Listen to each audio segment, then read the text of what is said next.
G'day everybody, I'm Brady and this is Elissa from Hello. Deadlifts and Death Metal. Welcome back to Inner Strength Check Podcast, home of all things, music, hobbies and mental health. But today we're talking mental health and fitness. Fuck yeah. From the home of Deadlifts and Death Metal. You guys might remember that we did maybe 2-3 of you may remember that we did an interview a while back. And that one did not have video, and also there's going to be an exclusive element to this video, which you'll find out about later. But anyways. Do I know about it yet? Yeah. Oh, okay. Patreon. Oh, okay. Thanks. It was meant to be a preview. No, it's okay, fine. that's alright. So, I reckon we should do this, fire off a question each. Yeah, fuck yeah. That sounds good. Test me. Okay. Start me off. So, I have a little bit of a question regarding executive dysfunction for neurodivergent people, especially when it comes to, for example, doing things like rehab homework or prepping meals or anything like that. I find if I try to encourage people to sort of do those little things that can help them in the long run, if they have executive dysfunction, it's kind of like I'm just slapping another job on top of an already overloaded sort of... Right, yeah. How would you advise people sort of, I guess, without burdening them more, how would you encourage people to do those things without overloading them, I guess? Is it the fact that, so for instance, it's something you've got to do regularly, so it's a bit routine. Is it also something that's a little bit more I guess mundane, it's not as exciting as say doing a bench press or a deadlift or something? I suppose, yeah. So for example, someone who is sitting at a desk all day who has a sore lower back, and that's obviously their workload is contributing to that because they're fucking prawn for 12 hours. Asking them to, for example, get up and stretch or to do some light rehab stuff is a challenge because they're so hyper-focused on what they're doing at work. Right. Yeah. Okay. I think it might even be more of a question regarding how to shift focus from one task to another. So, I mean, your boss may disagree with this, but the science says, so Pomodoro technique is a good one. So that's a system of and bit of a chef's secret about the podcast. It lives and dies by Pomodoro technique. It's the only way I get things like gig reviews, editing this later because I hate video editing, all that sort of stuff. And the idea behind it, Pomodoro, tomato, basically it's just a system where you have, and you can chop and change this to your liking, although knowing neurodivergence, they'll be no, I have to stick to the 30 to 10 or I failed. But basically it's an idea of doing work in 30-minute bursts. Yeah. Just have that hyper focus, have a timer, and don't do what I do and go, press skip and try and sort of snap yourself out of it. Yeah. And then setting either a 5 or a 10-minute break where you're allowed to do anything you want. Anything. Awesome. Going on Facebook, blah, blah, blah. Again, may not apply as much at work. Yeah. But even if your clients can think of it in terms of their workflow, having those kind of half-hour breaks will allow them to have that hyper-focus. And then if they've got a cue an alarm or something, and then they have a break, maybe you could tie it into... I guess it's difficult with neurodivergent people because if I was to say, you're not allowed to have a breaky break unless you do your rehab things, well, the first thing a neurodivergent's going to do is get pathological demand avoidance and go, fuck you, I won't do what you tell me. Exactly. Which is probably actually a lot of what's going on unconsciously. I think really it sounds kind of generic, but my advice would be, using a system like Pomodoro, so 30, basically the way that works is 30 minutes on, 5 to 15 minutes off, 30 minutes on, 5 to 15 minutes off, lunch break. Yeah. That way you get a burst of hyper-focus, and what I find is that it kind of makes it exciting because the time is counting down. If you're checking it, you're oh, I've only got 5 minutes. Yeah. I'll show you. Yeah. Okay. So it could be something like that, or it could be paired with, I don't know, something that's a bit more exciting, maybe even say, for instance, so for me, I have certain podcasts and playlists that and this is my autism coming out because it's a rule apparently in my head, right? Yeah. Like shuffling albums is also a no-no apparently. Anyway, Yeah. I'm blathering, but like there's certain podcasts I'm not allowed to listen to until I've done all my chores. Okay. It's kind of like a little bit of self-parenting, reparenting. Yeah. And I sort of, you know, you can kind of have fun with it because it's like sometimes you're not going to follow that all the time. And because you're feeling like oppositional, you're just like, I'm not going to do it.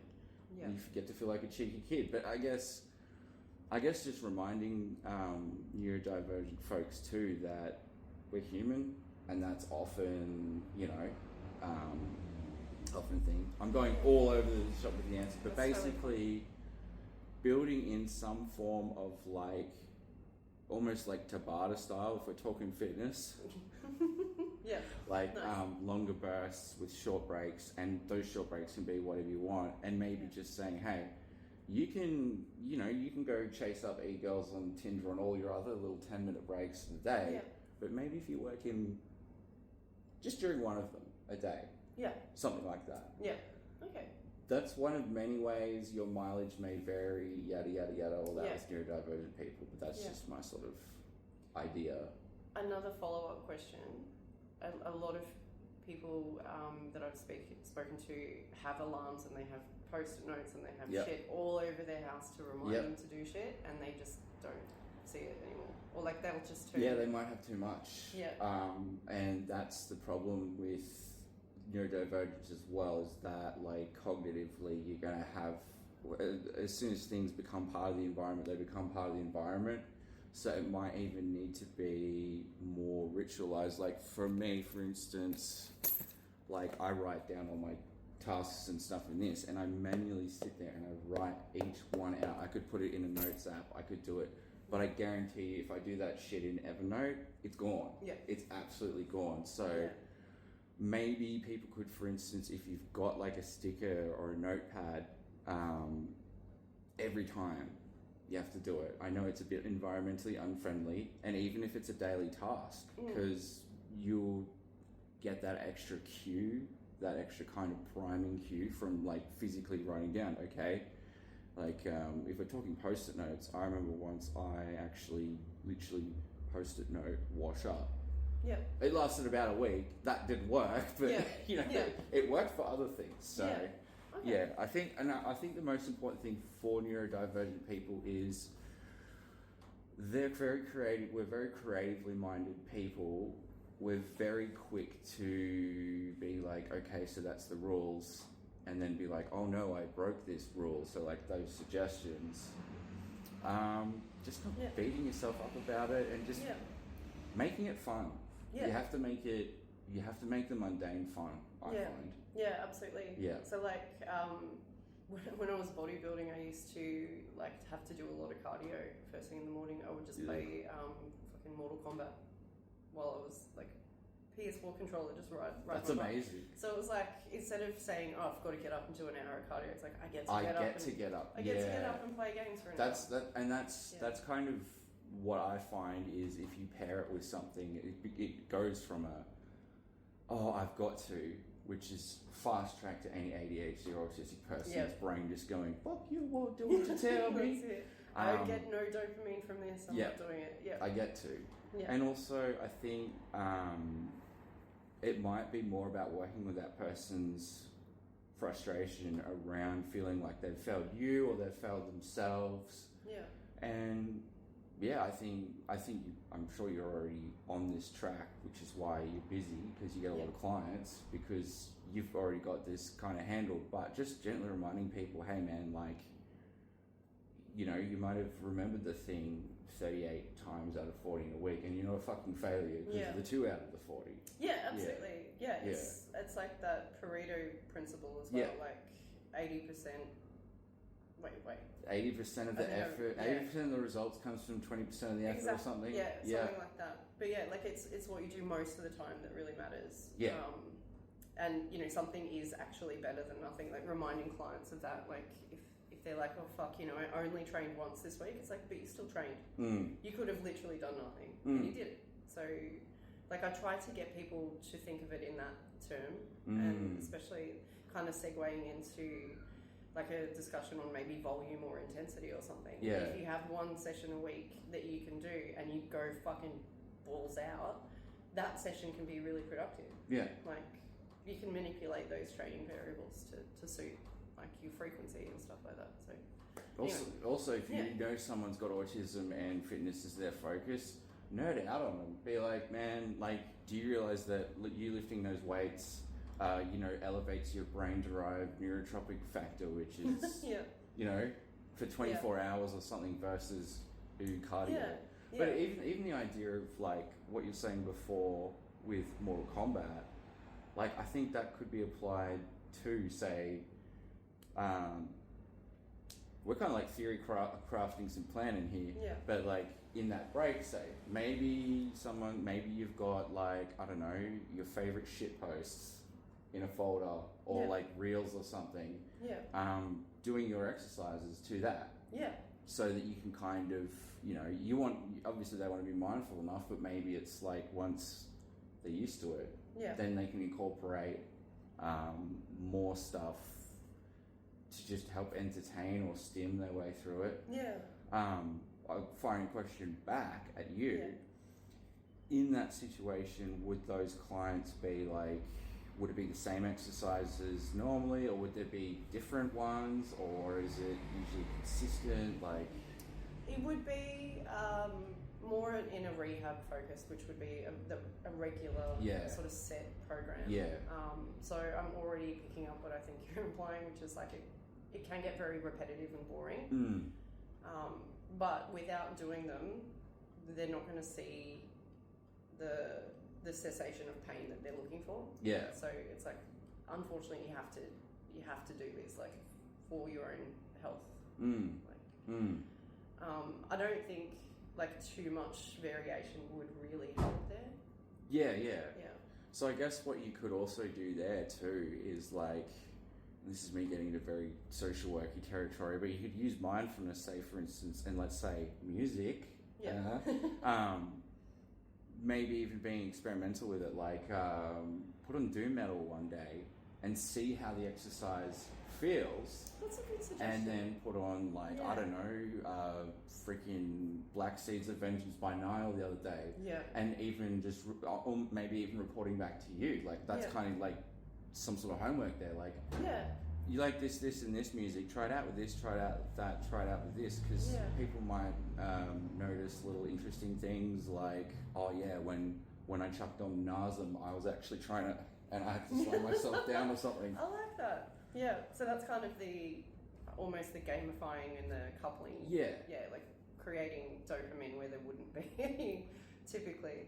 Like, there's good gamifying apps. Like, one that I will go through very bipolar cycles of like 3 months of using it religiously, and then 3 months of being like, this is stupid, I hate it. Habitica.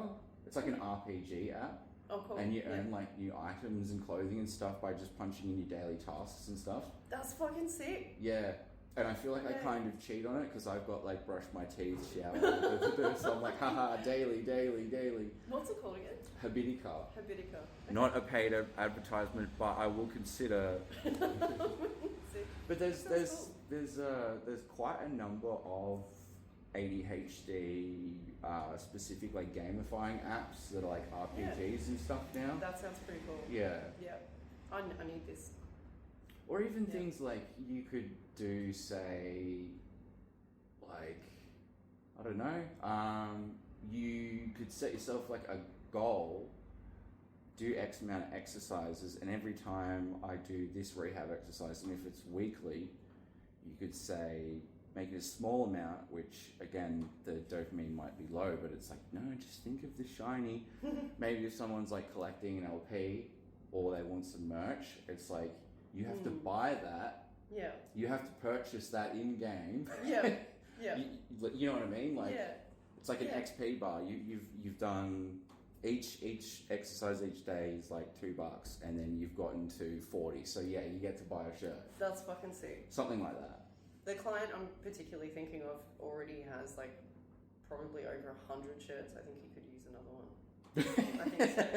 Like, why stop there? Why not? Yeah, yeah. Or just pivot into patches like I did once I realized, like, holy shit, my top cupboard that is holding all the shirts I don't have on the rack, which are all black, is heaving from all the black shirts.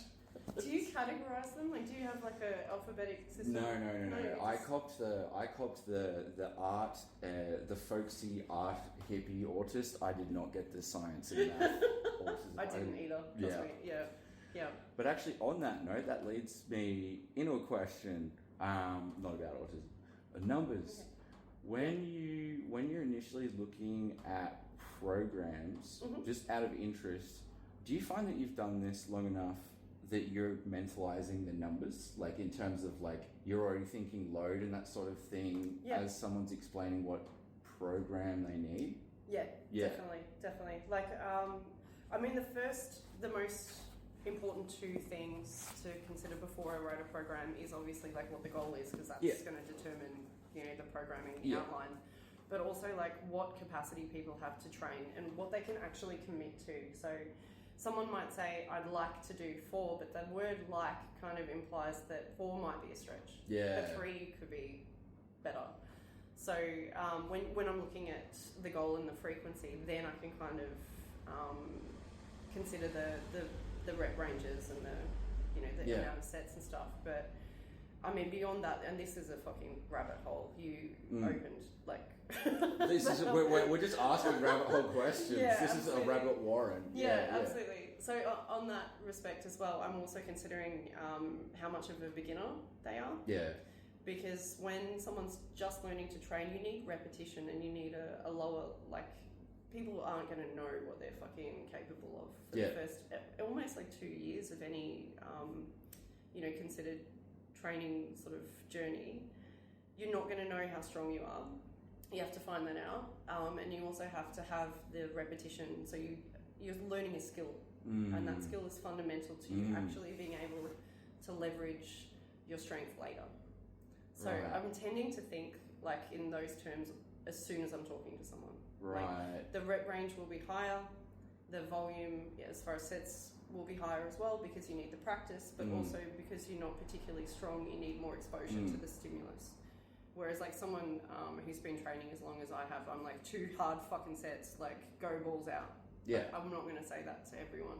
So that's kind of where my brain goes. So that's interesting. I'm just circling back on a couple of things.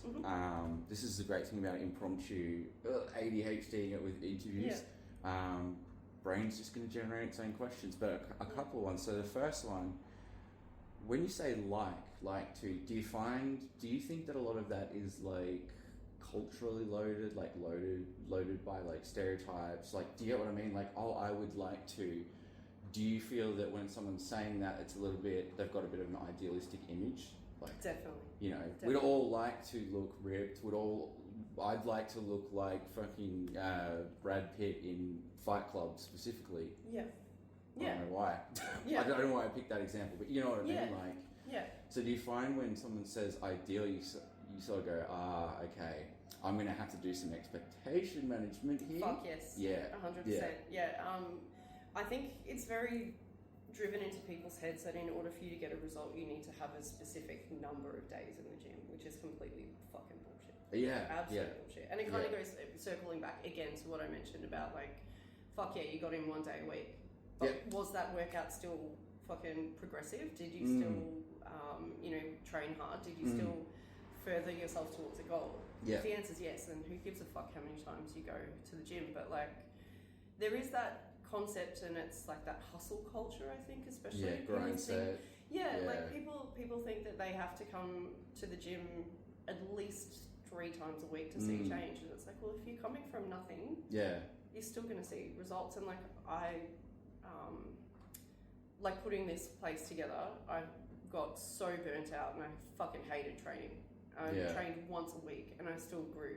Like, I still got stronger. So it's like assuming assuming you need to do something a certain amount of times is already kind of putting yourself at a deficit. Like, you need to consider the amount of energy and like time that you have available, but in a way that's not unrealistic. Yeah. So if someone says to me, I can do 3 days, but I would like to do 4, I'm like, cool, we're doing 3.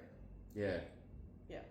I'm not gonna set the bar too high from the start, because you want people to have quick success. You want them to see, you know, the rewards of their efforts as soon as possible, because that's the dopamine, right? Yeah. That's where you want them to come in for a couple of weeks and then go, hey, my back doesn't feel like shit, or like I'm not crunchy. I can tie my shoelaces, or I can stand at a gig or a festival and my back doesn't hurt. Oh, like the dream. Like that. Yeah. One day.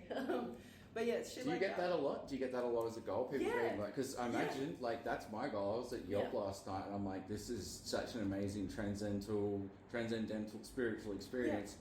But holy fuck, do I want to go find like a chiropractor to just unpretzel the double knotted whatever the hell's going on in my back? Like I'm standing there like, I'm glad I'm loving this more than I'm suffering, because so is that like a pretty common, I imagine you get a lot of people in Melbourne too, like in the knowledge work economy, desk workers, that sort of thing, and they're just like, my back is it's probably one of the most common things. Like, I had a guy literally just come and train with me one-on-one for about a year, because that was his goal. He was like, I'm going overseas, I'm going to go to a fuck ton of festivals, and I don't want to feel like an old man. Like, I don't want to have my back. That's such a good goal. It's fucking awesome. Did he keep training?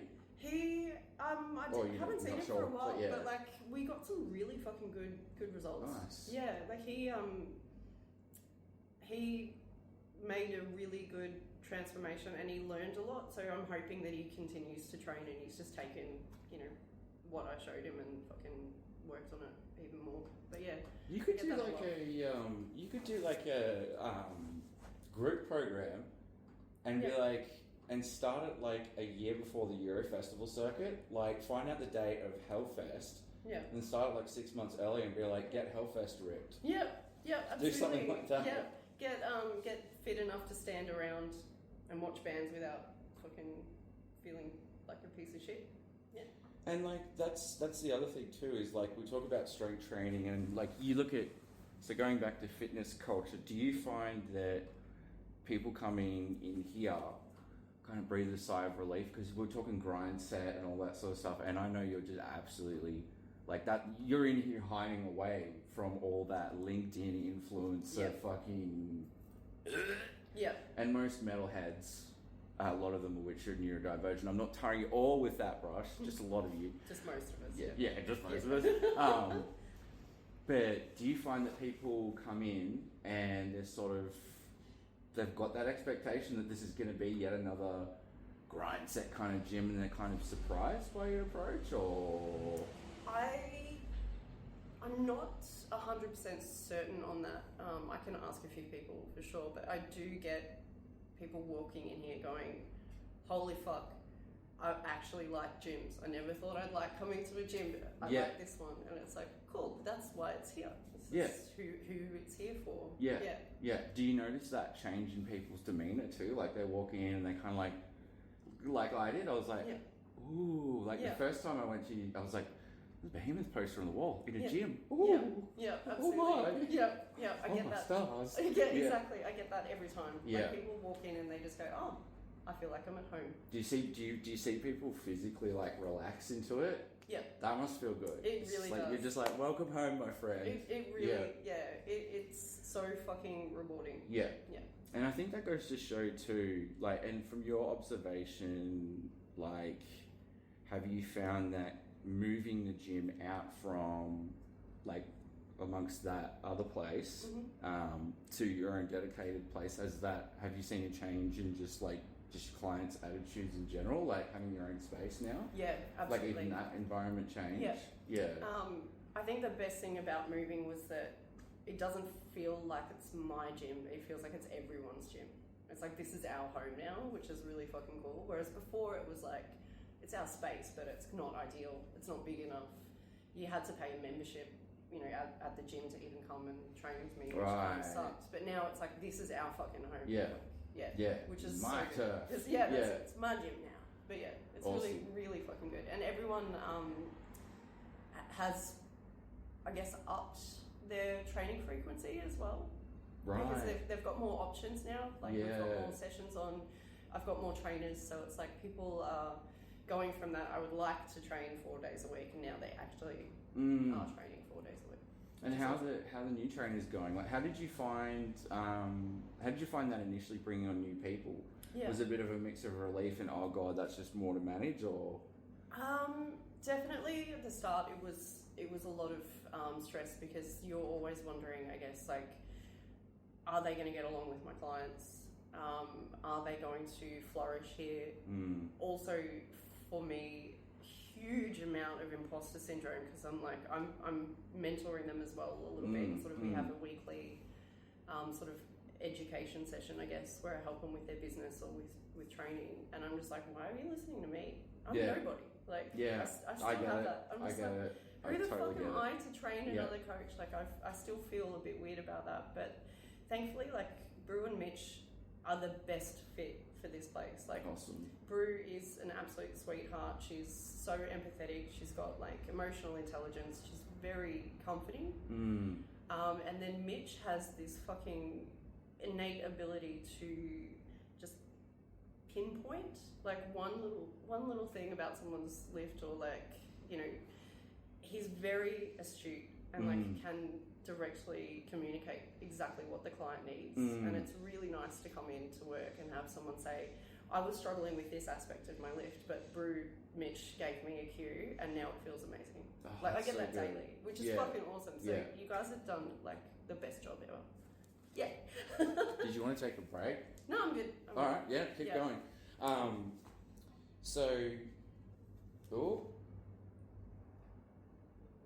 She's too famous. Oh, it's motorbike finance people. Oh. Yeah, they can fuck them. Hardcore. Yeah. Yeah. So, me thoughts, words good. Me words and thoughts good. So, imposter syndrome. Yeah. Have you found, because for me, I sort of, and this is more related, I think, to just finding out being neurodivergent, but like, for me, I treat imposter syndrome now as like a feature, not a bug. Like, it's going to be there. Have you found that, like, through your journey, you've come long enough and you're still experiencing that imposter syndrome, you just kind of treat it like it's there, or is it something that sort of hinders you, or like, I mean, it hinders all of us, but do you get what I mean? Like, has it been a kind of a constant, or did you find that it actually escalated when you started moving into like scaling up your business? Oh, it's gotten worse. Yeah. It's gotten so much worse. And like, it doesn't seem to be anything that any external validation will change. Yeah. So for example, like, I had a consultation with someone who's like the most intelligent, fucking awesome purveyor of knowledge in the fitness industry, and we had like a 90-minute consultation, and everything I said he agreed with. So it's kind of just talking to a peer.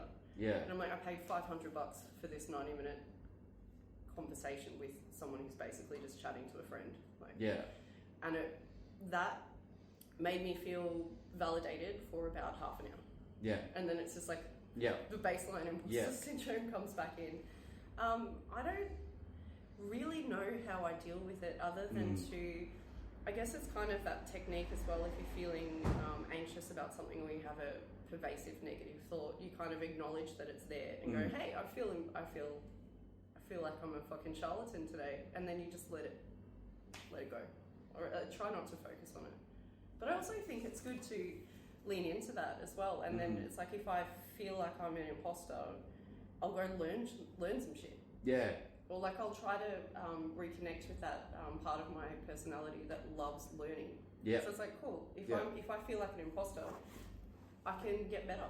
I can learn new skills. I can research something. I can consolidate my knowledge, and then, you know, it won't remove it, but it makes it easier to sit with, I guess. Yeah. And I think that's an important thing to note too, because like, especially you mentioned you're working with a lot of neurodivergent people and things like that.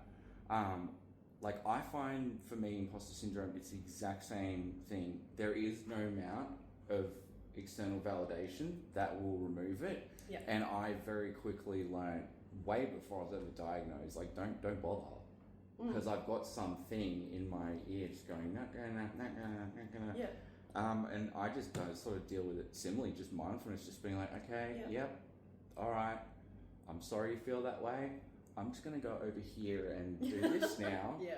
Thank you, but thank you, lizard brain. Yeah. Not a saber-toothed tiger. See you later. I mean, absolutely. Doesn't always work. Do you find imposter syndrome is like common with your clients around training, or? I'm not sure, to be honest. I find perfectionism is definitely there. Yeah. Huge. And imposter syndrome really itself is just another form of perfectionism. Yeah, true. So when you say perfectionism, how does that look in your clients? Like, someone might get a PB, but if their form wasn't perfect, it's like, I think that's the most pervasive way that I see it at the moment.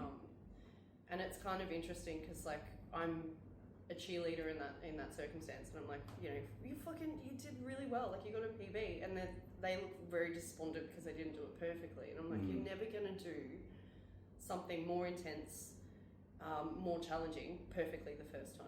Yeah. Ever. Yeah. Like, you're still learning. Like, this whole thing is about learning. Like, the gym is just another fucking petri dish for life, I guess. So I try to remind people that there is no progress without struggle, and you're never going to pick something up straight away. And that's the perfectionism too. Like, I think a lot of neurodivergent people pick up a hobby and then go, if I'm not good at it straight away, it goes in the I'm fucking not good cupboard. at it. Yeah, I'm not good at it immediately. Therefore, I have failed. Exactly. It's very For me, my experience with the gym has very much been that, and the problem, I think, is that we're sold a lot of mental imagery and a lot of imagery about working out. So, like, I go in with the goal of, like, this vague mental image of me being like, yeah, I'm a big fat Romanian guy that can snap barbells in my hands and throw them in traffic, you know, and be like, oh, I'm smashed. I want someone to come in with that as a specific goal. Yeah. Like, All right, I'll sign up and be like, all right, Elissa, here's my goal. Yeah. I'm gonna stand outside Fed Square hucking 10 kilo plates. No, I'm not gonna do that for the purposes of ASIO and FBI and whatnot. Yeah. But for me, it's sort of like, perfectionism is huge. So do you find yourself kind of getting frustrated at times too? Like, you feel like you're cheering people on, and because of our brain's negativity bias, people get a bit, oh, but this one thing over here. Do you ever have moments where you're like, no, dude, come on, like... I've had to restrain myself from grabbing people by the shoulders physically, like, just shaking them, going, you have worth. Be fucking happy. Yeah. Sometimes I want to do that, but, like, I think I'm not going to try to force someone to acknowledge it. Like, I'm happy to acknowledge it on their behalf, and I've said that a few times to some clients, and it's like, you might not be happy, but I am, and I'm your coach, so fucking listen to what I'm saying.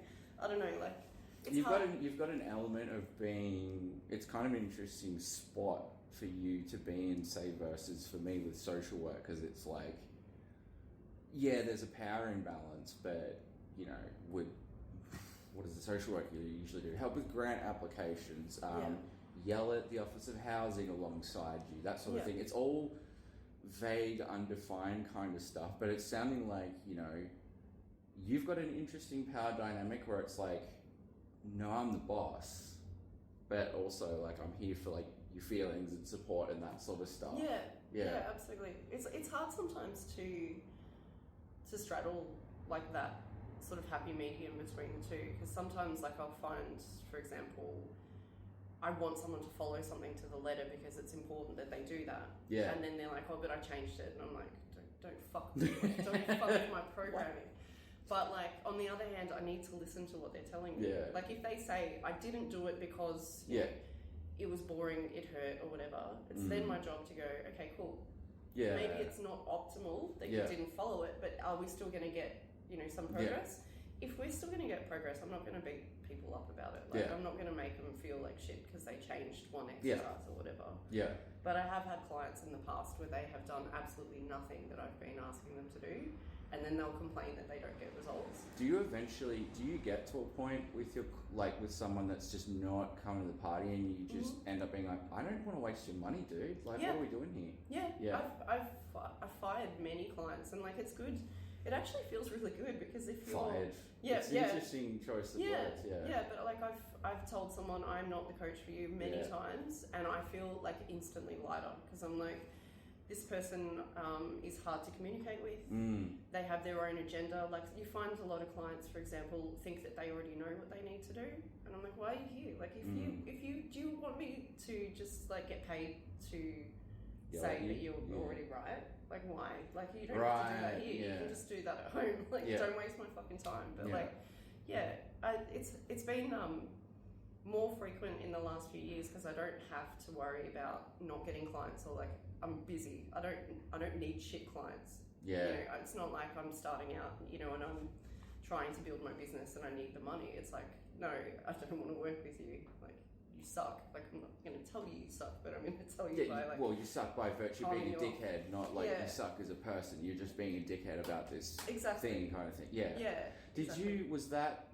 It is absolutely your turn to ask some questions, by the way, because I'm about 10 questions to one. Okay. Yeah. But do you find that initially that was a lot harder, not just because of making money, but maybe some of the imposter syndrome and just starting out and just being like, ooh, don't really want to hurt feelings, that kind of thing? Yeah, definitely. I think my progression as a coach, I used to bend over backwards to try to keep people happy. Yeah. Now I'm like, well, it is a partnership. Yeah. Like, positions of power aside, like, we're here to get a result and work together. If I can't work with someone, then it's kind of, what are we doing? But what was the question again? I have no idea. I have no idea. Blanked out. We've blanked out. When you walk into a room and you're like... Yeah, I call that every time I walk into a room. I was like, what the fuck was door frames equals context gone. Yeah, absolutely. Yeah. I'm surprised I even knew where I was when I walked through that door frame. Definitely. What? Yes. You got any more for me? You got any spicy ones? Spicy ones. Oh, it doesn't have to be spicy. I don't want to put the pressure on you. Yeah. Let's not set you unrealistic goals or anything. Absolutely. I'm trying to think of more instances in particular, surrounding neurodivergence. Are there any sort of visualization tools or mental sort of... How do I phrase this? Ways of practicing a skill without actually being in the gym, if that makes sense. So in relation to, how I was talking before about people want or, demand perfection from themselves, there is a method you can use of visualizing you lifting something. Like, for example, I want to do a 100 kilo squat this week.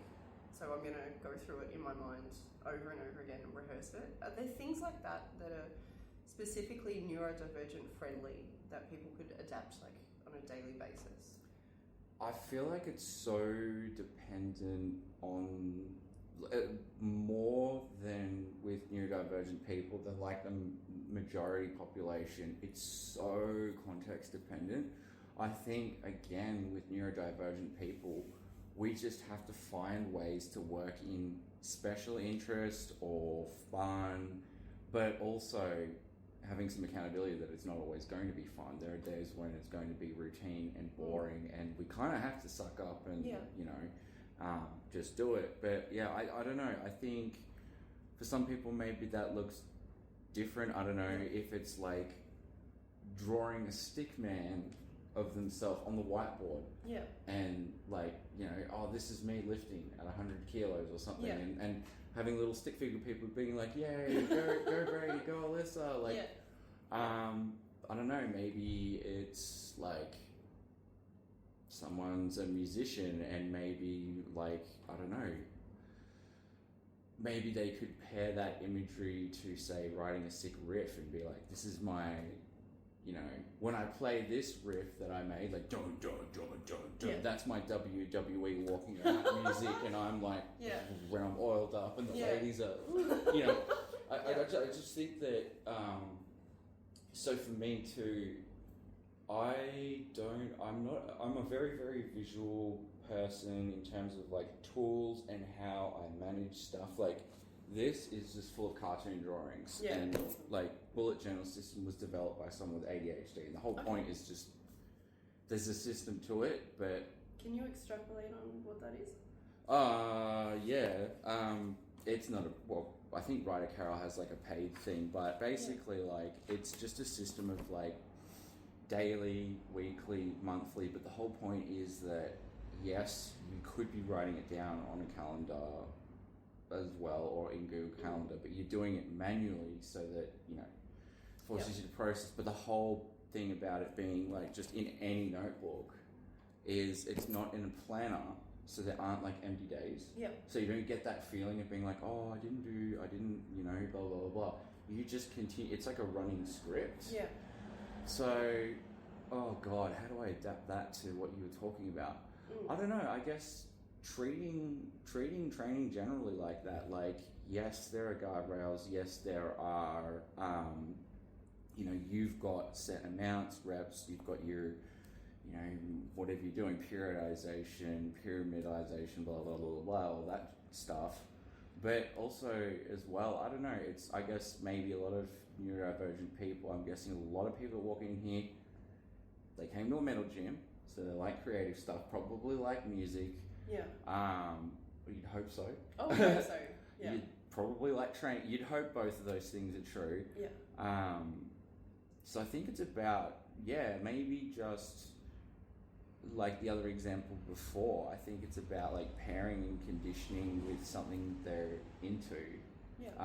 Because I find as soon as I hook, you know, I put a clip of special interest on boring thing, it makes it a little bit easier to do. Like, I don't know, blasting wormed while doing the dishes.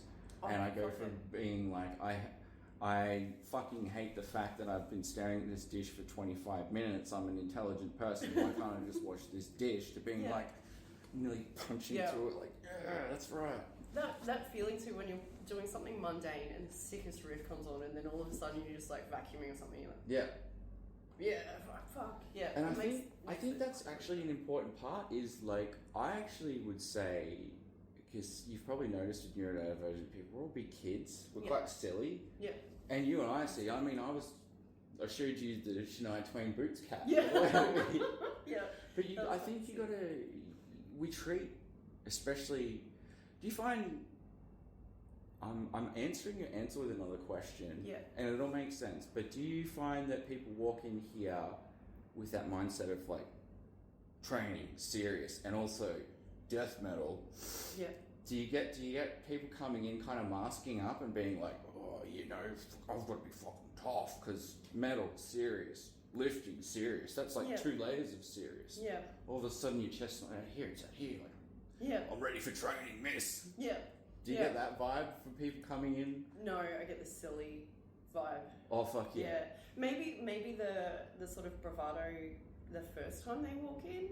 But then that's what I mean. It gets very distilled very quickly. Like, it's as soon as someone sees the fucking googly eyes all over the rotting price flag, like, and I'm very serious about my my gym and everything, but I'm also a bit of a fuckhead, and I like to have a laugh, and I like playing around and stuff. So I think that kind of helps people get a little bit more out of their own head. I mean, I'm not going to name my previous employer or the person involved, obviously, NDAs and all that shit. But for instance, I remember I was working with someone in Geelong, and it was crisis, cops, ambulance, everything. Not listening, it was going to blow up, blah, blah, blah. You know what got him over the line? Fart jokes. Fart jokes. You know what I mean? Like, obviously it's not a one size fits all, but to loop that back into your question, I think I did mention before, like, yeah, you could pair it with like doing guitar and stuff, but then I thought about it and I'm like, but that's just another thing a neurodivergent person might be doing, going, I'm not good enough. Yeah. So make it silly. Yeah. Like make a silly song. Like this is gonna be my if someone's say a Black and Death guitarist and they're a shit hot guitarist and they can play different genres. Yeah. Well, don't sit there trying to make like a Black and Death riff for this mental imagery thing you're doing. Make it stupid and silly, like fucking Devin Townsend, the first Strapping album. Yeah. And at the end, it's like that song that's like Satan's ice cream truck. And he's like, hey, kitties. After it's just been like, fuck death, I hate where I live, it's too hot, fuck everything. And at the end, it's like, whip, woo, whip. Is that the same album that has Fisticorps on it? Or am I thinking... Because that also would work. That's pretty funny. Well, Heavy is a really heavy thing, the debut album. Oh, but my point being is like, I would say to people that are looking to use mental imagery, and for neurodivergent people especially, I think it applies across the board. Training, imagery, all that sort of stuff. Like, work some fun in there, work some humour in there, because we froth off self-deprecation. Yeah. So even say, for instance, something that would work for me in a weird way would be like, if I was to do mental imagery, it wouldn't be serious. It'd be kind of like, you watch much It's Always Sunny in Philadelphia. I've watched a little bit. I need to go back. It'd be kind of like Mac, like thinking he's so cool. Yeah. And my thoughts of my mental image would be like, oh, look at you, Mr. Tough Guy. You think you're so fucking ripped, huh? Yeah. Because I can't take fitness culture, like I want to be stronger, but I just cannot. I think that's actually been a barrier, is like I can't take it seriously as a neurodivergent person, because I look at it and it's so serious and pristine, and it's kind of a fucking clown. Like a traditional gym is kind of like a circus anyway. Like I always used to walk in being like, this is kind of funny. Like you could just walk, like you drove here and now you're walking, and like look how serious you are, and you're like kissing your biceps. So like, I don't know, I think sometimes people have to take the temperature down off the serious factor. But do you find, say, having stuff like the googly eyes and just having a muck about like that, do you feel that that's actually probably also a motivating factor for people, even though they haven't told you that, maybe, for coming here or for sure. continuing training? Yeah, like just being able to be yourself a little bit more. Keep talking, I'm just going to check the battery. All good. So like taking the seriousness down and combining two special interests like metal and lifting is really quite motivating for people. Like, I don't like when it comes to teaching people technique and like getting programming correct and all that sort of stuff, I'm deadly serious. But when it comes to like being here in the gym, it's like, it's fucking have a bit of fun. Yeah. Like, do you find that there are some people that do come here and they're that guy? Like they're just such a serious, they're so invested in the serious macho black metal, like I'm getting buff so that I can, I don't know, punch SJWs or no, I don't know, but you know, there's just someone that's very like, do you ever get any of those like stereotypical metalheads that's just like, I'm so serious? Or is that person like actually truly a stereotype? I don't think I'd get them. And I think it's potentially because of the way that I market the gym and the way that, you know, people, when they come here, they already know what they're getting in for. And that's like, you know, the seriousness of training that I was talking about before, but also the fucking stupid ways that I'll give people cues, or like the shit I post sometimes, I'm like, should I post the puns. that? Yeah. I love the puns and the dad jokes. Yeah, but it's like, one of the best things about having your own business is you can project your personality into everything. So I don't get those people, which is thankful. Like it's a way to weed out the undesirables, like before they've even stepped in. Or if they come here for a trial and they don't come back, it's like, well, maybe it was for the best. You know? Yeah, they come in and they go, Actually, that's not atmospheric post-black metal. That's technical black and pretty. Yeah.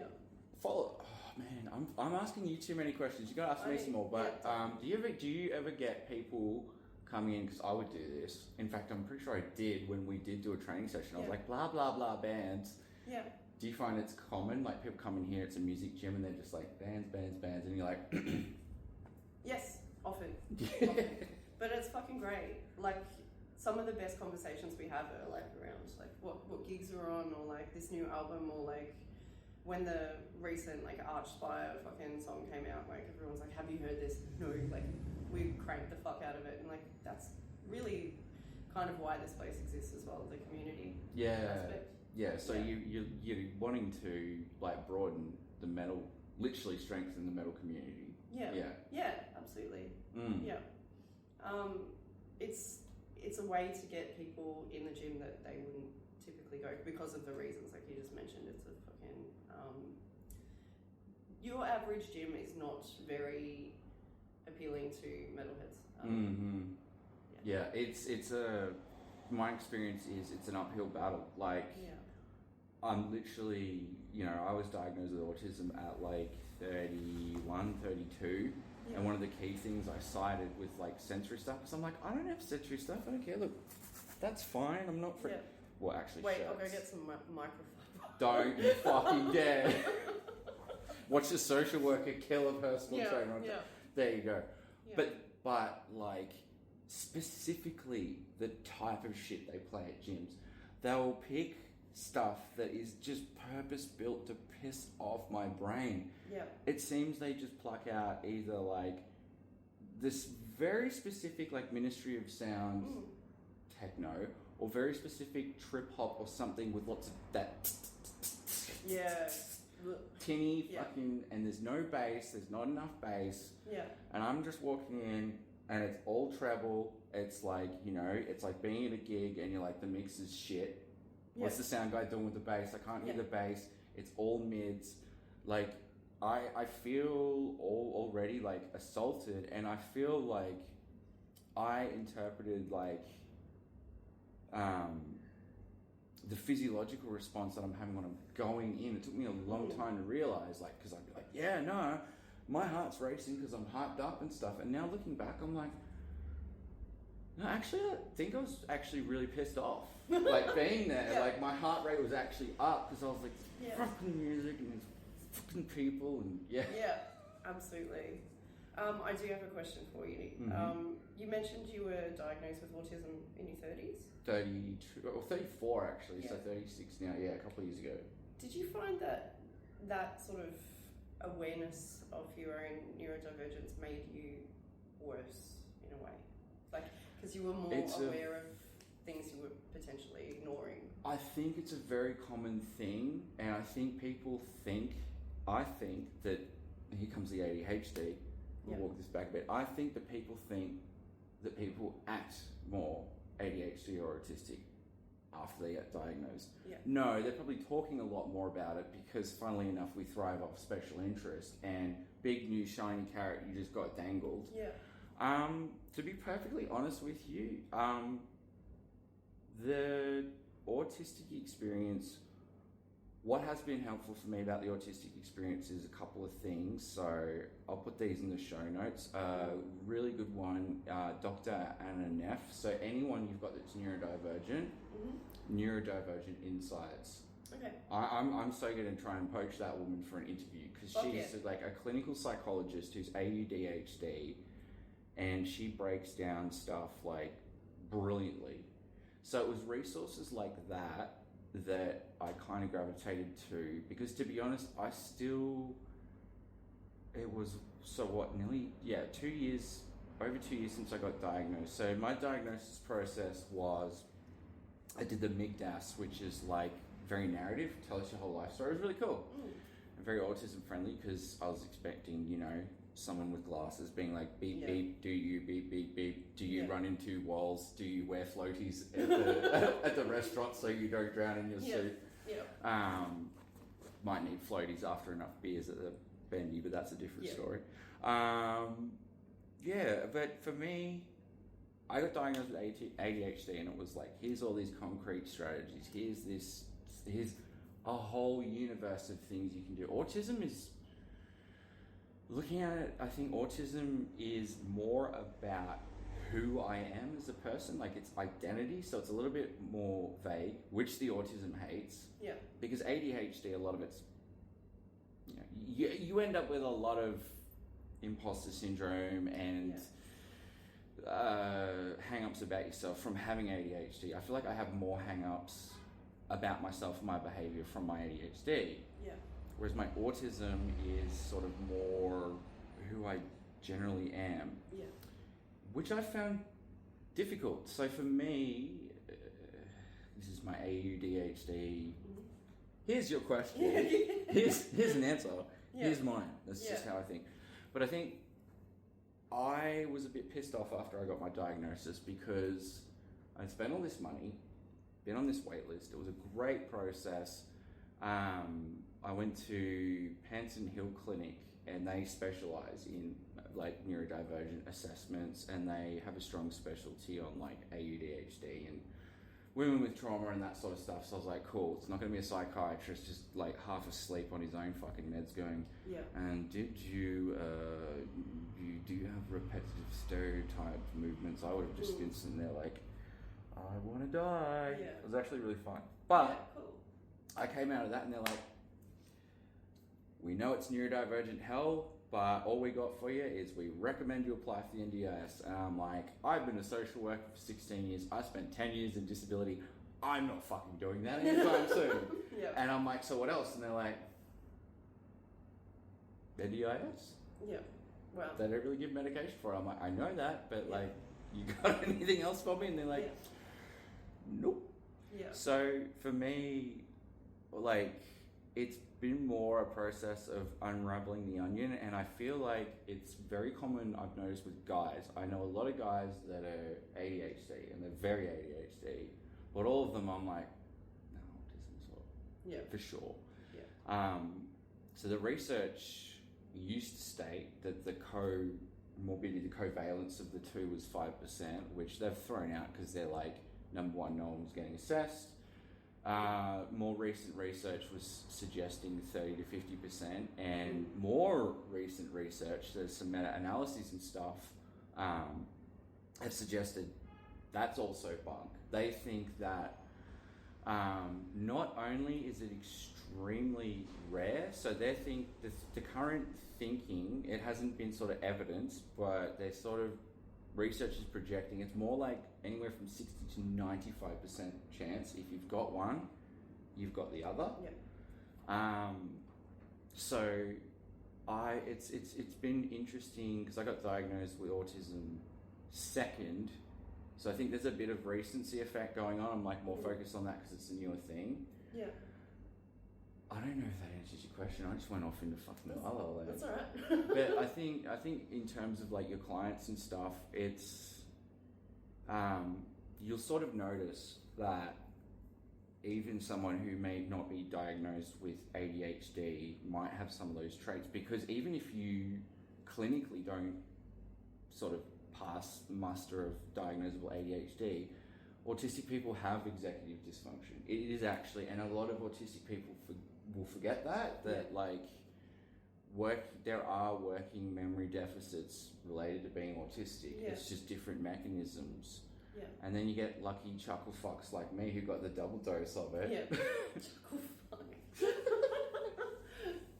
I'm putting that in my vocabulary. But I would say it's my general advice. It's sort of like, you don't want to be an armchair psychiatrist, and you don't want to paint everyone with the same brush. But I feel like if you're working with any neurodivergent person, irrespective of diagnosis, I think it's good to have a bit of a general vibe on like ADHD, because it's highly likely that, because most of us go out and get one thing diagnosed and they're like, this is the other part of it. Fuck, that took me 2 years. I spent $2,000. Okay, now I need to get diagnosed with ADHD. Hey, guess how much you have to spend? Guess how long you're on a wait list? Most of us go, fuck that. Absolutely. Honestly, I'm even surprised that I went for the autism assessment. Yeah. Because I was kind of like, I know a lot of ADHD folks who they're like, I'm absolutely autistic, but like, what's the use? Yeah. And I think that's a bit of a big problem, is that the only sort of solution we offer is like, you should apply for the NDIS. Everyone knows applying for the NDIS is sounds nightmarish. it is a Yeah. nightmare. Yeah. I don't know if that answers your question, but I think with autistic people coming to the gym and people are like, you know, you can kind of get a vibe without, you know, again, armchair diagnosing, especially a lot of people who are a bit of column A, a bit of diagnosed with both. You'll pretty quickly get a vibe, a read on whether someone's leaning more towards the ADHD versus the autistic. For sure. Yeah. I mean, an autistic person would have already wrapped this interview up 25 minutes ago. Probably. Like, a more autistic person than me. But No, do you notice that with your clients? Do you feel like you can get a vibe that someone's sort of more one way? Maybe they've been diagnosed with both, or maybe they're self-diagnosed with both, and you're like, you're kind of more over this side. Definitely. Yeah. Yeah, definitely. And I often joke to people, like, I'll ask them if they're neurodivergent when they come in, and they're like, I don't know, I'm like, the fact that you're here. Yes. You would not be here if you weren't, basically. You should, like, you know what? Bit of a good side money hustle for you. Get another desk over there and just ring a consultant psychiatrist and be like, bro, do you want an endless stream of clients? Yeah. You just pay me some rent. You set up we'll set up a separate area. Yeah. Close it off. Get like a little Finnish sauna style thing happening. Absolutely. And then just ADHD and autism assessments. Oh, fuck yeah. Day in, day out. Yeah, that would work really well. I was gonna... Metalhead psychiatrists of Victoria. Absolutely. Get out of Yeah. I was gonna ask though, like, what made you decide to get your diagnosis? Because I'm thinking about getting one. So it was my partner at the time. Like, we're separated now, but still, like, we're good friends. But it was noticing her, because while we were dating, we both got diagnosed with ADHD, and then we both got diagnosed with autism, which I feel like is the most common thing for a lot of people. I think just noticing, like, as she started looking a lot more into it and getting more literate, less around the clinical side of things and more around, like, a lot of the peer language and a lot of the recovery focused stuff. And also, what made me what made me actually decide, so that was like high key, very like, I can't believe I just said high key, like for real, Boston, no cap, children, how do you do, fellow young metal person? Yep. But I found that quite like inspirational to see in real time, because I was kind of looking at all that language and all that stuff around, you know, more peer neurodivergent stuff. The other thing that just made me clock it was like every ADHD meme page and group I was on, every single time there was something that was like not an ADHD specific meme, and it was like, oh, this neurodivergent thing, ha ha ha ha ha. Everyone in the comments is like, yeah, or that's my ADHD, that's my autism, da, da, da. And I'm like, I thought, isn't neurodivergent the same? And I started just kind of talking to people, and they're like, yeah, this XYZ thing, like ADHD people get it too, but that's probably because they're also autistic. And I'm like, I'm really getting a lot of feedback there. You know what I mean? I think you'll see a lot of stuff online, like memes and stuff. And I just noticed anytime it wasn't specifically like ADHD is when they this, it was like neurodivergent people when they. And it just kept coming up. So in fact, in a way, weirdly, memes was kind of like a feedback loop, like shit posting, because I was like, you see yourself in it. And there was the ASD, which started going, hang on a minute, there's a pattern, there's a thread here. I'm noticing a thread, there's a web between all these things, and none of it is purely clean ADHD. So what's going on here? What's the common denominator? And in the comment section is just full of people being like, oh yeah, but that's like autism. I'm like, Yeah. And so you're suspect, like, you're thinking... I think all ADHD. Oh yeah, 100%. Yeah. I'm not gonna armchair diagnose on camera, but yeah, I'd say so. I've been peer reviewed by many people, and it's funny. Like looking back over your life, like in sort of raising your awareness of neurodivergence in general, you look back on your existence, especially from a young age, or how you did or didn't get along with people in school, and you're like, fuck, I was the really weird one that never fit in anywhere. And everyone that walks through your door was the really weird one. Yeah. Pretty much. Yeah, absolutely. So it was like I was too smart to be a rebel, but too rebellious to be a nerd. So I didn't fit anywhere. That hurts. Right in childhood. Yep. Yeah. And then like my ex-partner, we were together for like 15 years. He used to call me Captain Half-Ass, and I'm like, cause he'd just be like, you don't do anything you don't want to do. And I'm like, no. If there's no dopamine, I'm not doing that. And he'd be like, have you done this? I'm like, no. I didn't get a reward from it, so I'm not gonna fucking do it. But like, that's a bit rude, Captain Half-Ass. I'm not seeing any fucking half-ass here, no, dickhead. I guess because this is like my special interest. Yeah. This is the one thing that I've stuck with and like not gotten bored of. That's very it's indicative the hobby, too. It's the hobby that stuck and became a career. And I would see autism making sense for you because of like, and again, not tarring everyone with the same brush, but like the depth that you go to in terms of being, I can tell by your posts, especially when you're talking about like the specificity of it and the science of it, I'm like, I know you've just been trawling and chowing down like literature reviews and books and stuff and eating that stuff up. Yeah. And ADHD folks will do that a lot and intensely, but it's often in like shorter bursts. And I think that's also what made me realize, oh, hang on, autism kind of makes sense for me too, because I have 110 trillion dead projects. Yep. We have a folder for the Inner Strength Check team, which only the team are privy to. And we're not even using that group. We're not even using Google Drive, in fact. So it's very funny that I have this folder in there, because the folder's called the ADHD Graveyard, Idea Graveyard of Death. Yep. And then I've got another folder called the ADHD Crypt of like Idea Necromancy. So if there's things where I'm just like, you're never gonna fucking do that, but just put it there. I'll drag it over there.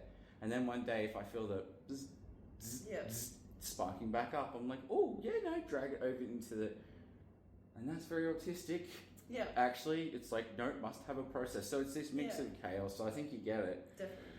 But I think for me, my question to you would be, so for me, a thing that made me realize, okay, this is probably autism, not just ADHD, is music was not shakeable. Like my ongoing rabid nerdy metal archives. No, excuse me, in 1987 Jorgensen was playing the classical flute on that folk atmospheric album, and in fact I think the sound is more comparable to Fan than say, you know, just that real it's like this ideas, projects, partners with fucking silly names for you. Yeah. They come and, people come and go, things come and go, but it's like your special interest.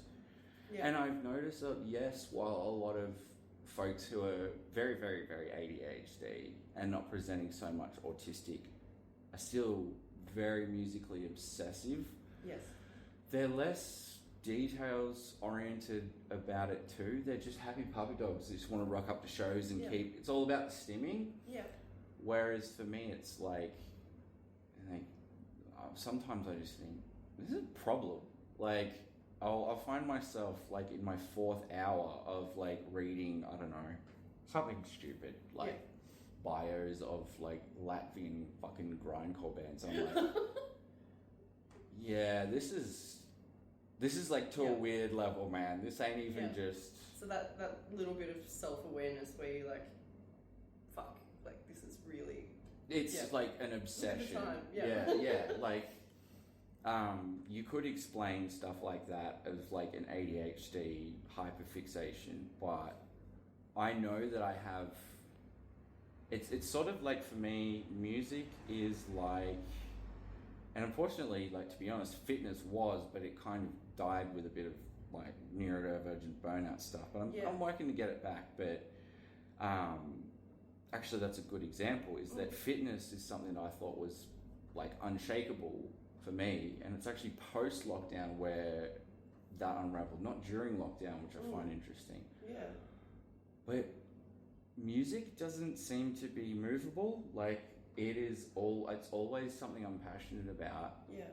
And it's not this like launch out of bed like another day with metal, you know.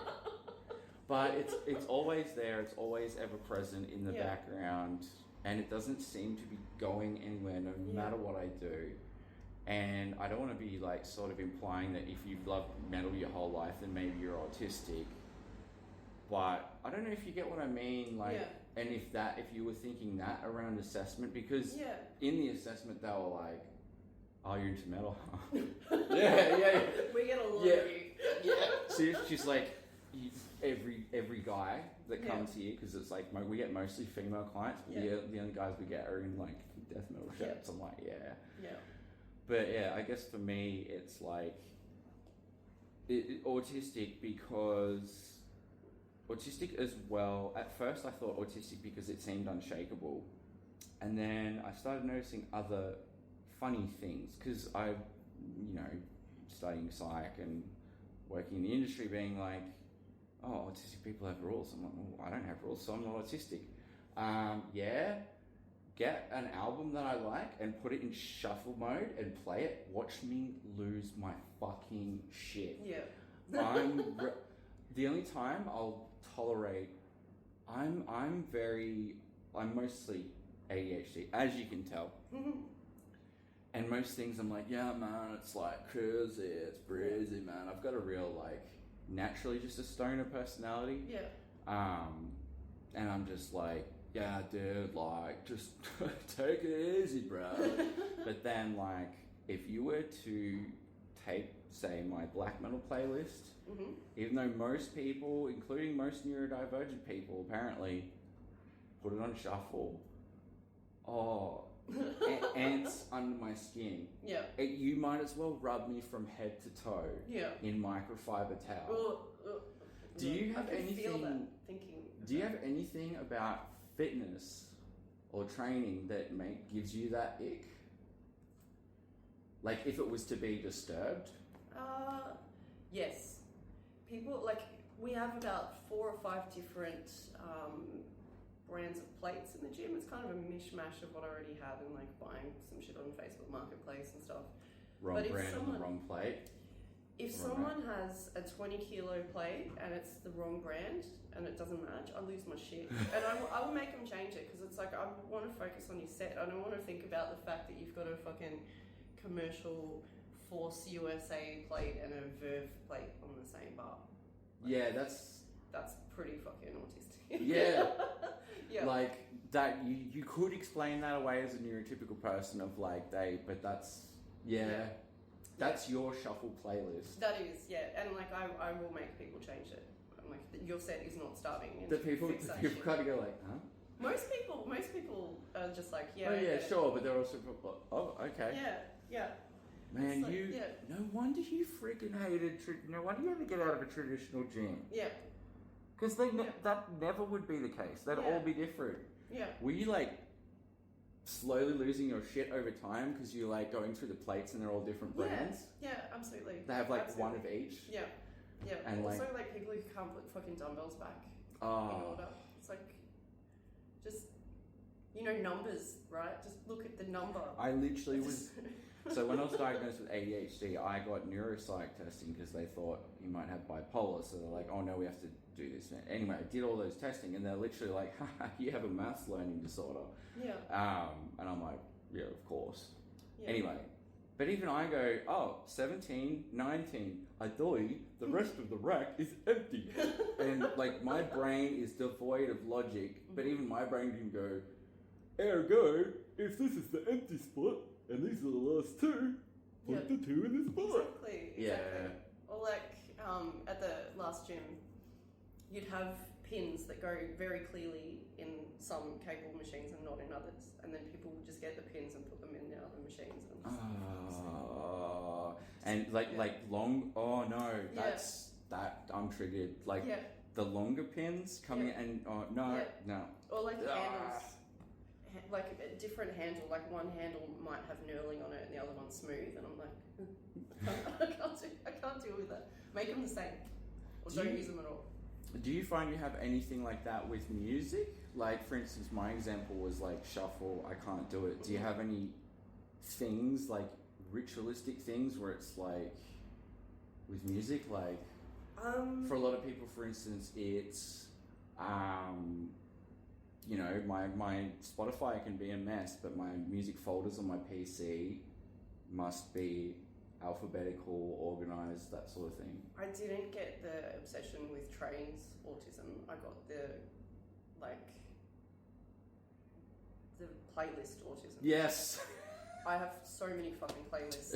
Like, I can't show you, but yeah. Like I want to get rid of Spotify, but I don't want to lose all those playlists because I've got like over a decade of playlists. I imported all mine to Apple Music. Okay, well that's still Apple. I know, it's the lesser evil. Look, this is not, and I'm recording this off an Android phone. Like fuck ever having an iPhone. Yeah. I hate DRM. Sorry, Melbourne-based audience with your deconstructed soy lattes in your iPhones, but personally, fuck iPhone. But I tried Deezer. I tried all of them. Tidal, blah blah blah. And Apple's the only one I landed on because it's the only one that had the good, had most of what I wanted, and also I just press the button. And all my playlists came over. Yeah.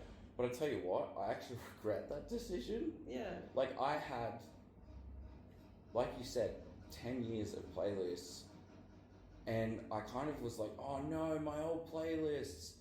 And but there was also a feeling of like, fresh start. And then I imported them all, and I was like, Too many playlists. Do you do that too? Like option paralysis, where it's like you've created option paralysis because you're like, exactly. Oh, this new melodic black metal band, that's got to go on the melodic black metal playlist, and then you're like just scrolling, and you're like, it's just too much. Yeah.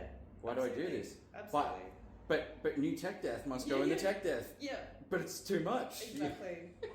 I think what's probably worse than the playlist is I will latch onto an album or a song and just fucking play it to death. Like, have you heard of a band, Patristic? Yeah. Yeah, their last album, I fucking listened to that 13 times in a row the first day that I heard one song and went, holy fuck, I need to hear this. Started the album, just had the album on repeat for like probably 12 hours non-stop. Wow. And I still love that album, but I deliberately haven't gone back to listen to it because I'm like, it's too soon. Yeah. Like, I played it to death. You know, that's funny, is something that that everyone in all the neurodivergent communities, all my mates, everybody, it's like I skipped that one. Like, I can't do listening to the same song, but my brain will play it for me. Okay. So I can't sit there and listen to, what was my most recent song that was in my head on a loop? Boney M. Rasputin at the same time as Disaster Piece from Slipknot, and it was making like an Andy Redfeld, you know that guy that does like Slayer, does Disney? Yeah. It was like making a mashup in my head, so I had to actually go listen to Disaster Piece, and I was like, in a real depressed mood, so I was like, cut down the highway, not across, fucking loving it. My team, and on the way here, I was listening to fucking Doombringer, the live album by Nazem. Yeah. Specifically to get those opening chords have just been going around and around and around in my head, and I'm like, fuck off. And I think a lot of neurodivergent people probably do it smarter than me. I feel like a lot of people listen to the song and repeat to like expunge it. Yes, yeah. That's like, a way to get it out. To work it. It's like you have to iron it out. It's like a crease that needs to be ironed, right? Yeah. Yeah, like right now I've got a Carnosa song in my head just over and over. Yeah. Like I like it, so I'm like... Yeah, we've probably had riffs going this whole time. Absolutely, yeah. And half the people watching this will just be like sitting there like, oh, wait a minute, there's like a Hate Eternal riff. Yeah, exactly. Speaking of metal and your clients, since we're on the music stuff, yay, special interest. Yay. Yay. Oh, I'm going to get cancelled. Anyway, it's fine. Do you find that you get many people coming in, even though it's deadlifts and death metal, and they're more sort of like in that gateway constellation of stuff? Like, I don't know, maybe they've just discovered Rivers of Nile and they're like, what the hell is this progressive death metal stuff? Or like, hey, have you heard Blackwater Park by Opeth? And you're like, are you fucking serious, son? Yeah. Do you get people coming in, they're like, oh, is there anything more like this? And you're just like, oh, fuck yeah. Absolutely. Like, my love language is being asked to make a playlist for something. Same. Yeah. Yeah. Like, I'm just like, yes. That is my gift giving, and that's almost like my communication. It's like, you know you've made it with me when you get like a custom playlist. Absolutely. Fuck yeah. Yeah. Or like, you know, I start throwing bands at you. I'm really annoying like that. It's like, hey, this guy's pretty cool. 2 weeks later, dude, stop sending me Bandcamp links. I asked you for one thing. Like, I do get that a lot. I also really like pairing people's favorite like riffs with the heavy set. Like if someone's benching, my favorite bench music is Boltra, 100%. Oh, like for Victory. Or like that's interesting. No Guts, No Glory or something like that. Bench, 100%. With like Deadlifts, it's Enslaved. What's the song called? It's in my head. One. Yeah, it's off Havenless. Oh, you know, it starts kind of it's kind of got the chanting and shit at the start, and that's I don't know, something in Norwegian. It's like it's a call to arms. So like little things like that, like pairing someone's 1RM fucking testing with their favorite riff right at the time when the riff kicks in. Like I love that. And if they don't have a song, I can get one for them. I feel like that's really good advice for the rehab stuff. Yeah. But maybe something you could also trial out with people, for instance, is like, say if someone's got ADHD, the advantage of them having ADHD in that instance is they'll probably have a different earworm song every week. Yeah. So you could just be like, what's the song going to be this week? Yeah. What is it right now? Yeah. Or just tell them, do the exercise to whatever song. And I don't know. Yeah. I don't know if there's something you can incorporate in the movement too, of being like, put some tempo into it. Yeah. That's like a 1, 2, 3, 4. That fucking works. Yeah. Depends on the genre though. You don't want them going to like brain drill. Someone comes in and they're just like, why the fuck did you recommend like Cerebral Bore? And they just pull up this stump and you're like, I didn't mean to do it to every snare hit. Yeah. But that could be a good sort of way of...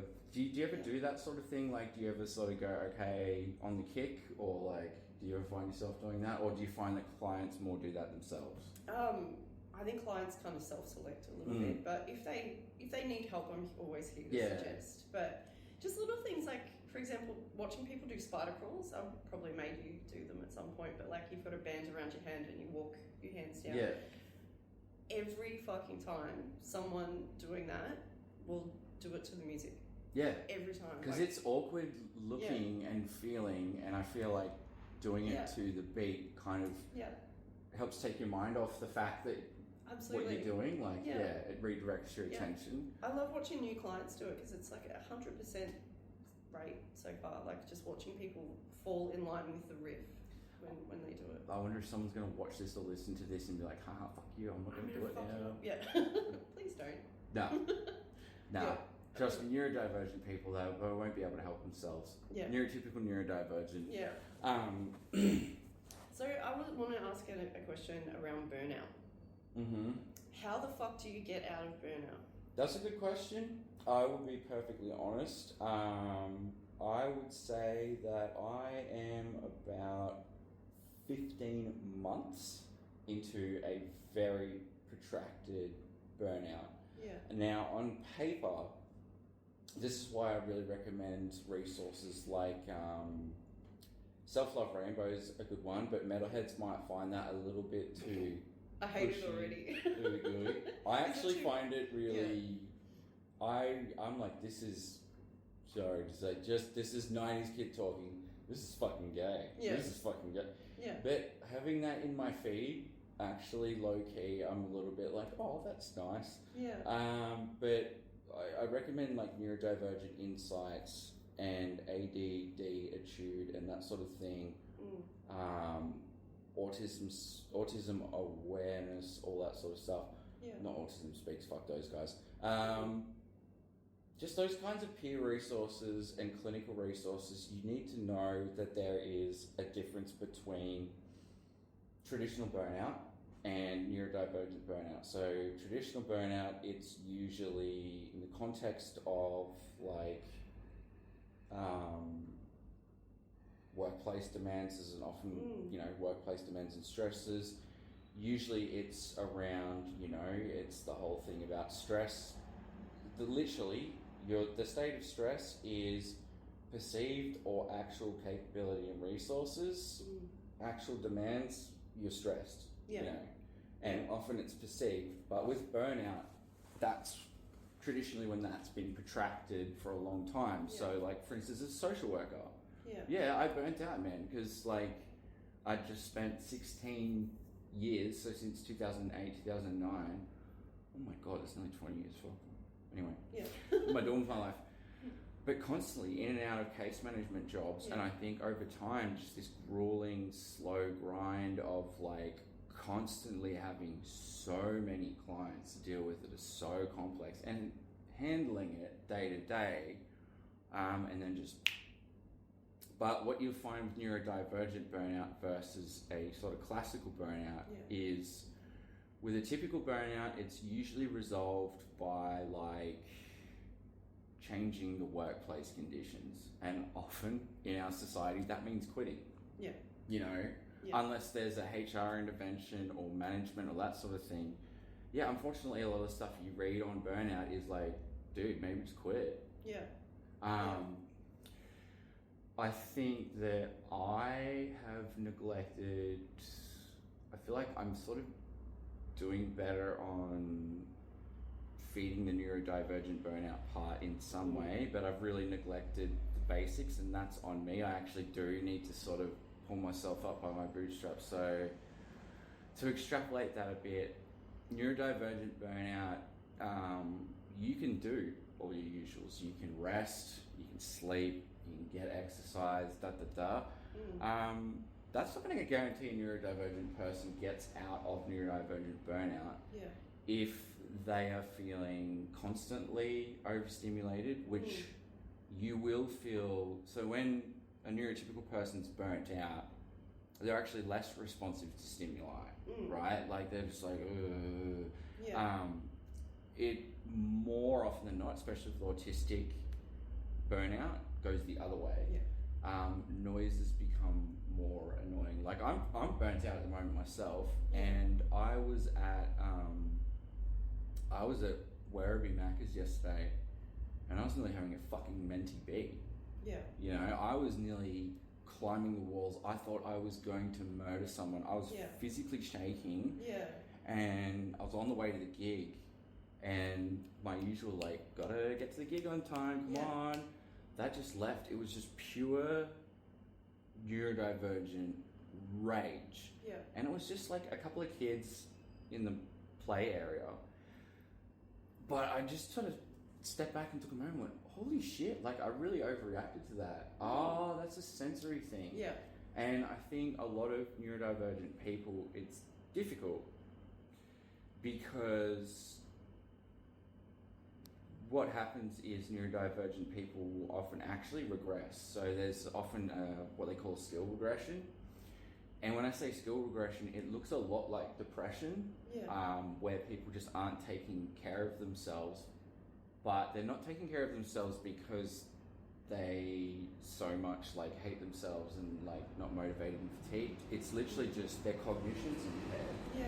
So like I've found lately, so in my little bullet journal or on Habitica, Yeah. I have, it's hard to admit, but to be honest, like I have to write, have a shower. Yeah. Yeah. And it's not that I'm so depressed or I hate myself that I don't want to be clean. It's just that I need that additional level of prompting. And this is why things like NDIS and that is recommended. So I feel like that's just explaining autistic burnout. So it's a lot more sensory.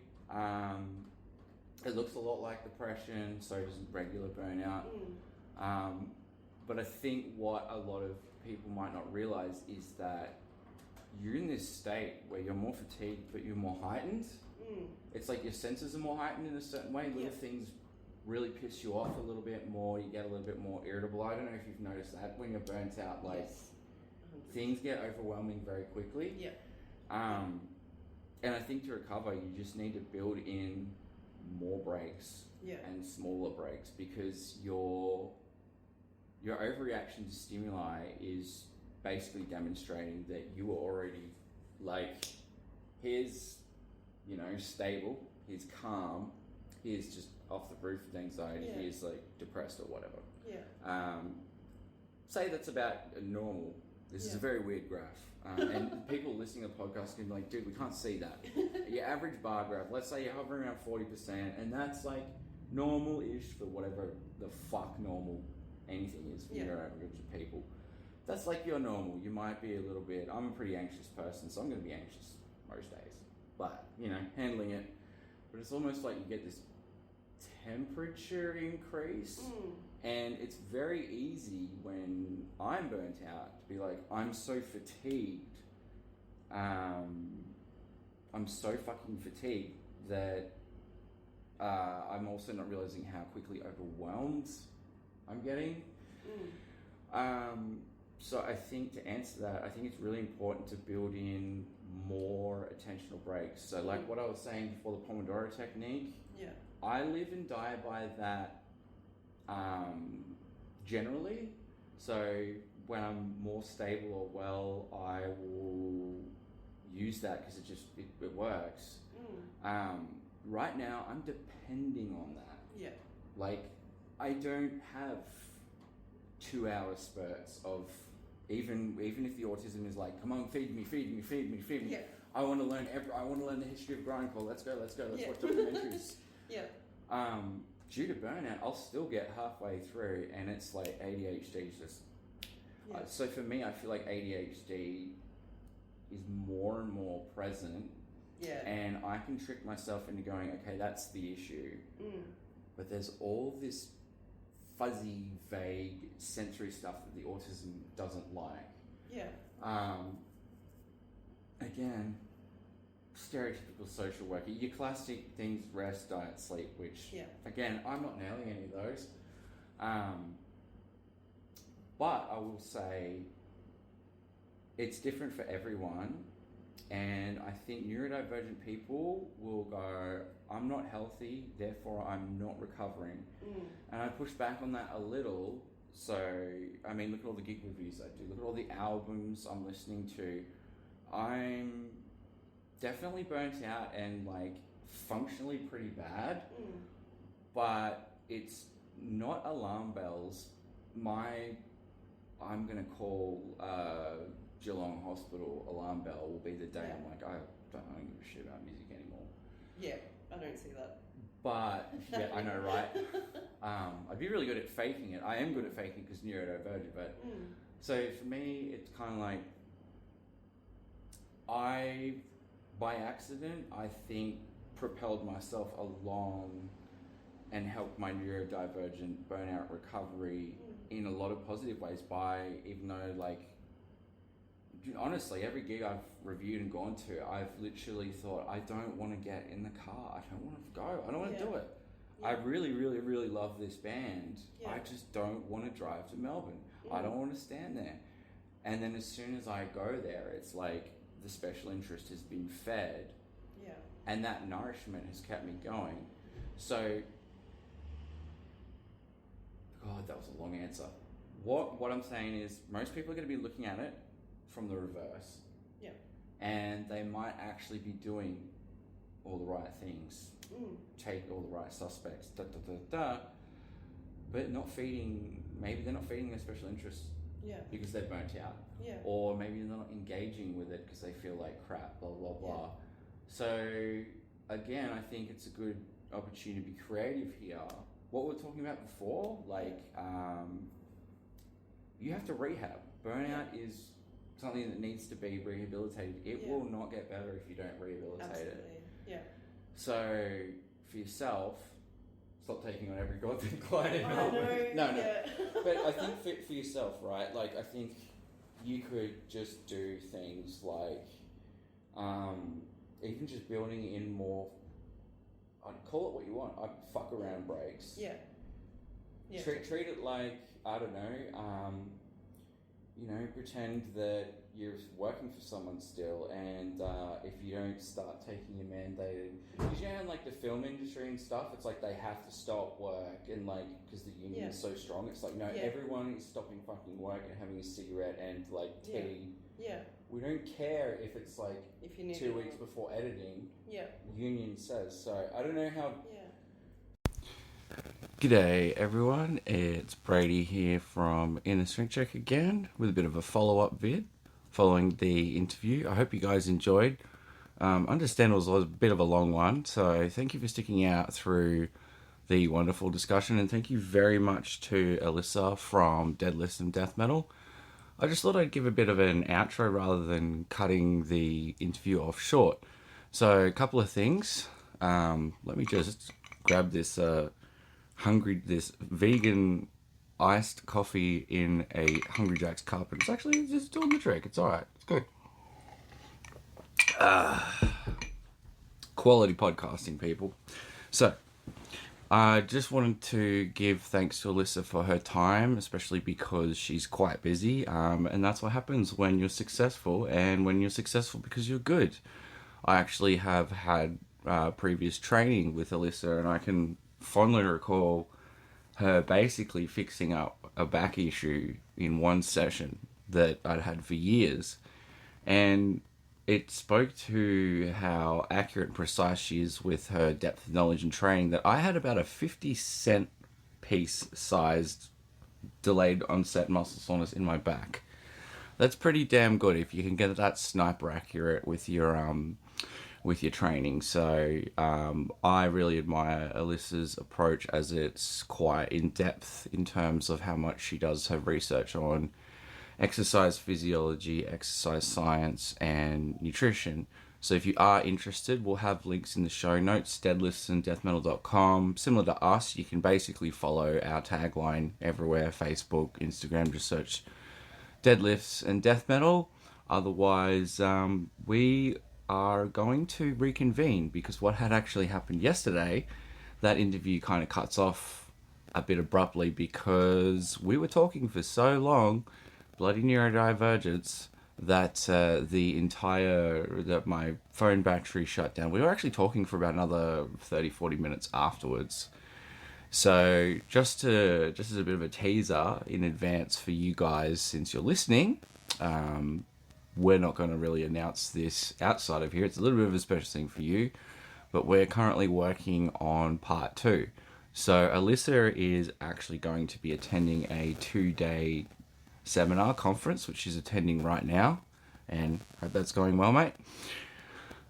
Specifically around the psychology of exercise. So if you are wanting to engage in an even deeper foray into the realms of mental health and the cognitive science and psychology of things like training, being a metalhead in training, how those things interact, we're doing an inception, folks. We're only going to go deeper. As a bonus, part 2, which will be Patreon exclusive, more on that in a second, part 2 will actually be inclusive of additional tracks. So we're going to be proving some underground international metal artists and Australian metal artists and alternative artists that are going to be peppered throughout that interview.